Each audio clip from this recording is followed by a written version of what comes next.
No bounce back at all there, Dermot. None at all. After we had that Man United atrocious result, we thought this would be the game to be able to bounce back from it, Dermot. But what went wrong today, my man? Initial thoughts on the game. What went wrong Look, today? initial thoughts: Dyer, Sanchez, Hugo. Three players straight off you can think of that let us down today. Yeah, We just didn't play well today. We didn't get going for whatever reason. You would think there'd be a bounce back from the Man United game, but obviously they don't give a shit. And we can keep the Dyer keeps making mistakes. Sanchez keeps making mistakes. Hugo is coming to the end of his time as our goalkeeper. We need to start investing in a new goalkeeper soon. But it's very disappointing. I think I'm dejected. I think yeah, it's how I feel. I'm dejected yeah, after that performance, and I yeah, feel sorry for the fans that were there. I feel sorry for the 57,000 in the rain and everything, yeah. and not to get performances is dire, but it's not it's unforgivable. That's I what it think is. It's unforgivable. I think it as well, Dermot. There were a lot of fans thinking that this was supposed to be a fortress for Mm, Spurs, and this would be sort of the house that they could come back and rely mm, upon in order to bounce back from maybe a bit of bad form like it was against United. But let's be honest, it just all came undone, and maybe we mm. just get straight to it. I mean, what sort of went wrong for you today, Dermot? And did it all just come out of nowhere with the goal that we conceded? Did you see it coming? What went wrong today, do you think? I, I thought we started brightly. To be fair, I thought we Yeah, did. I I thought we agree. started brightly, and once that one mistake is made, our heads went down, and Yeah, then it was just a case of mistake spot after on. mistake after mistake, and then for Dyer, he was useless the whole game for me. For me, him Sanchez couldn't kick a ball straight if you asked him to. And as for Hugo, I mean, he was at fault for the second goal completely. I put the full blame at his door. Um, Look, we lost confidence then. And when your confidence is dented from a bad performance on Wednesday, it's only going to take one mistake or one player to let you down for you to, for the whole team to put their head down, thinking, "Here we go again." And I think that's the problem. We've got no confidence. We've lost confidence now, and Conte now has got to somehow put that confidence back in on Yeah. for the next game. And we miss Højbjerg. We miss Højbjerg in the midfield. I felt. Did you I think felt Skippy and Basuma, Bentancur, did they cope, without him, or did they miss him at certain stages? Did you think, or I, were I they able think to that cope without him? I think they missed him. I think they missed Højbjerg. Højbjerg has been our most consistent player all season, Hmm. and we missed him dreadfully in that midfield today. Look, Skippy's just coming back from injuries. It was great to see him get a start today, and he tried. Bentancur, I thought, tried. Basuma, I don't know what planet he's on. He didn't try. And I think a few of them players should be hanging their heads in shame tonight. I or that or don't get paid, because that was they let us down. They let the club down. And most in fact, they let themselves down. Dyer or Larissa's fault for the first goal, or is it both their fault, do you think, for that first goal that we conceded? And like you said, Dermot, it felt like things were all going okay. Things were Mm, going, fine for mm, Spurs, maybe in control of the game, some might say. And then all of a sudden, out of nowhere, Callum Wilson just dinks the ball over Larissa's head and over Dyer's head for a mm. goal. I mean, is it both their fault? Is it more one of their fault than the other? How did you analyze that? I thought it was more Dyer's fault for the first goal. I really did. I thought he made the initial mistake. And I think there's no communication between the goalkeeper and the back three. I think that's the Hmm. biggest problem. Hugo should have either said, "Shout it, leave it for me," or Dyer should have said, "Stay where you are. I'm dealing with it." There's no communication, and I think this is where the mistakes come to. Then this is what leads to mistakes, Hmm. miscommunication. Dyer was at fault for the first goal. I put that at his door all day long. Um, Lloris could have done better. Of course, he could have done better. No goalkeeper really should be dinked.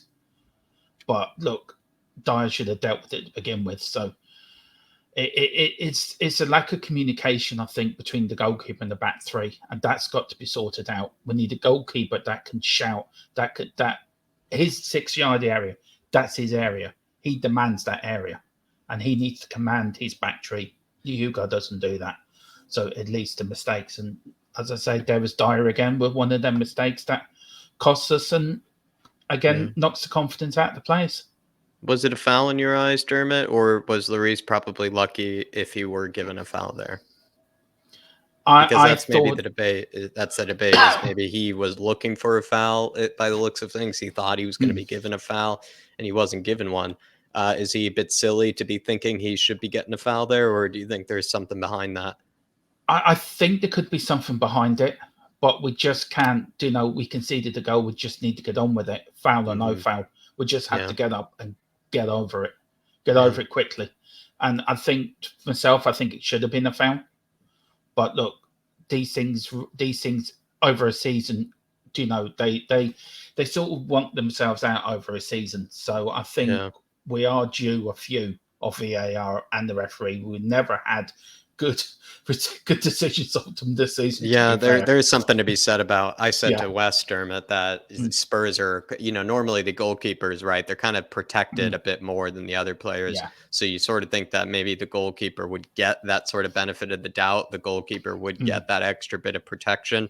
But of course, it's only Spurs that maybe are the exception to the rule. At the same time, though, if you ask me, I thought it was such an atrocious mistake on both their behalf that if they even get away with it, or that's the point, right? They get away with it. If they get a foul given there, it's sort of getting away with it. It's not like a justified call or anything. You're sort of getting away with it, I think. You if that happens, look, whatever is a foul or not, you need to get back up and get concentrating again and make sure you don't make that same mistake again. Yeah.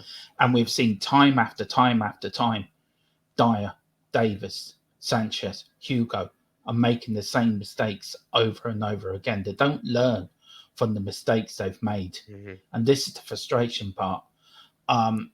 Any particular player performances today? Yeah, you were saying Dyer, Davies, or but I guess in the players that were out there today, any particular performances you feel like you need to touch on? Hugo's distribution, maybe, or maybe you want to talk about the midfield or any performances, Dermot, that maybe you want to get kind of stuck into. For me, look, I'm not gonna. You could quite easily go on for the players that didn't perform, but I like to praise the players that did perform. Yeah, Harry go ahead. Kane, Bentancur, they put in the shift today. They rarely did. Kane's passing was back to out of this world. You could see he was given 110%. Bentancur as well had a good game. He put a shift in. There's players in that team. I think Skippy did well. He's just coming back from injury, but he's not back up to full game speed yet. But you give him time, he will be back to his best. Yeah. So I think you could quite easily look at the bad players, but let's take some positive out of this. Let's try to look on the bright side that Bentancur played well. Kane played well. Emerson, I thought, had a good game. And whoever thought we would ever see Emerson had a good game, to be fair. Is that what makes it kind of hard, Dermot, is to see the individual errors of Dyer and Hugo kind of maybe overshadow what were probably going to be good performances on the day from some of those players that you mentioned. Like those guys that you just mentioned were on set to have great performances, perhaps even be match winners on the day with how well they were playing, but it sort of then gets overshadowed by the mistakes from before. Yeah, it does. I mean, the likes of Dyer and Davis and Sanchez. I saw the lineup today. When I saw Sanchez and Dyer next to each other, I just put my head in my hands. I thought, oh, bloody hell. Why? I mean, Romero must have been injured, or if Conte's making a statement. There's a minor injury for Romero. Yeah. It shows we miss players like Romero in the back three. We miss Højbjerg in the midfield. If two plays out, we miss Decky up front in the front tree. It shows we cannot play in the 3-5-2. Yeah. And it shows everyone that's been calling for it, we cannot play in that 3-5-2 formation, whatever the issue is. We can play in the 3-4-3. But the players like Dyer and Sanchez and Hugo have let us down, and they've taken the shine away from the players, as you said, that were on to have a good game. Yeah. But that confidence, once the midfield and the forward line see the defence and the goalkeeper making mistakes, then that leads confidence right through the spine of the team. Here we go again. Yeah. And as for what Conte's thinking on the sidelines, I mean, that man must be pulling his hair out. At half time, I hope he chucked stuff at some of them players and bollocked them, because a bollocken's not good enough anymore. They've either got to be hold off at halftime or drop for the next game. We need to drop Hugo. We need to drop Sanchez. We need to drop Dyer for the next game.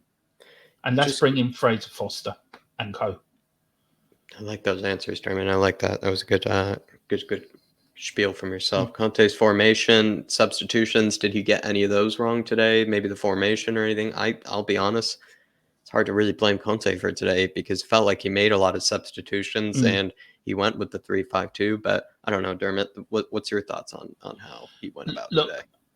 You can try to blame Conte all you want. You can say it's Conte, and people will be out there tonight putting messages on Twitter, putting messages in groups and WhatsApp. It was Conte's fault. We want Conte out. Let's get one thing straight here. If we didn't have Conte in charge of our team, we would not be third in the league. We would not be this is only, I think, third defeat in the league this season, fourth defeat overall in the whole season, including the defeat in the Champions League. Right? Every manager will make mistakes. Conte hasn't got the players to do what he wants to do. But the substitutions, I will criticise him a little bit. Instead of bringing on Doherty and Davis, why not bring on Spence and Gil Messi? Yeah, give the younger players a chance. We were losing. We were 2-1 down. What more harm could it have done? We weren't playing well. What harm would it have done? Give the younger players a chance. Yeah. But for everyone that wants Conte out, please go back under your rock wherever you are, because Conte is the best manager we're going to have for a long time. And he's here. It's going to take time for him to get his message across till we get these players out. The likes of Davis, Dyer, Sanchez, Hugo. We've got to trust him and trust the process. And I know people are saying, I'm sick of hearing trust the process. Look, we've got 2 decent players in last January. We had a sort of good transfer window, and not everyone agrees with that, in the summer. We will go again in January, and we'll go again next summer. Conte will take us to glory. Conte will take us to a league championship win. We've got to stick with him. We've got to back him. And we've got to trust in his message and the way he's doing things. Because if he leaves, who are we left with? Another Nuno. Because no decent manager will want to come near us. So trust Conte. Trust what he's doing. And let's back the players that do perform. Let's back the players. If the players don't perform, let's get on the back and let's let everyone know what we think of them. But back the players that do perform. Because it's not their fault that Dyer, Davis, Sanchez, Hugo and co keep making stupid mistakes and they let us down again. We've got to sort this problem out, and we've got to sort it out now. Yeah. Is that your final message to Spurs fans then, Dermot? That was a beautiful final message to Spurs fans. All I will say is, look, we've had a bad day today. We lost. I know it's our second loss in a row. Let's not get too downbeat about it. The rest of the top 6 have dropped points this weekend as well. So let's be sad for tonight. When we wake up tomorrow, let's dust ourselves down. Let's go with it again. We've got a big week. We've got Sporting Lisbon on Wednesday in the Champions League. Let's get a win there. I forget who we're playing next weekend in the Premier League. Let's get a win there, and let's carry on, because we will win something this season. Let's get behind Conte. Let's get behind the team, because they are the team that we support, we love, and we want them to do well. Just come on, you Spurs. We can do it. Beautifully put, Dermot. Beautifully put. Great fan cam. Everybody, you can also check Dermot's socials, all the stuff about his channel and all that stuff in the comment and as well as in the description, everybody. But as always, come on, you Spurs. And at least for me, in Conte, I trust, but I'm pretty sure that's the case. In Conte, well. I trust too. Big up, Dermot. And we'll be seeing you. Great.